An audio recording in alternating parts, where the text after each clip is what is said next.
Hello everyone, welcome back to my channel. Today we are going to study quadratic equation. Now in this video I am going to show you how you all have to understand what is a quadratic equation and what kind of equation is not a quadratic equation. Okay, so for that you all have to first understand quadratic equation means it is in the form of 9y square. This is an example that I am giving you all.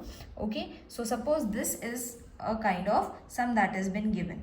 Okay, and one more example I will give you, that is m square m cube minus 5m square, so that it will be easy for you all to understand whether it is a quadratic equation or not. Now there are two things that you all have to remember for a quadratic equation, that it should be in the standard form and it should have the highest index value of 2.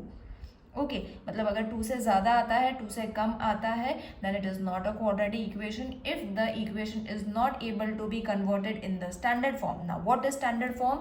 Standard form is ax square plus bx is equal to 0 plus c is equal to 0.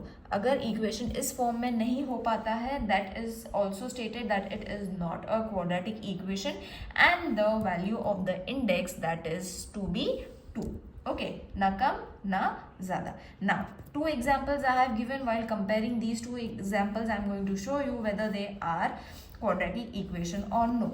Okay, so if this kind of a sum is being given where y is the only variable, okay, मतलब एक ही variable होना चाहिए. देखा यहाँ पे भी x and x है, तो over here also there should be one variable, over here also there should be one variable. This is the first thing that you all have to remember. If y is the only variable and the maximum index value should be how much? 2, and it should be converted into a standard form. So over here y is the only variable and highest index value of y, or maximum also you can write, highest index value, highest, I will write the spelling again,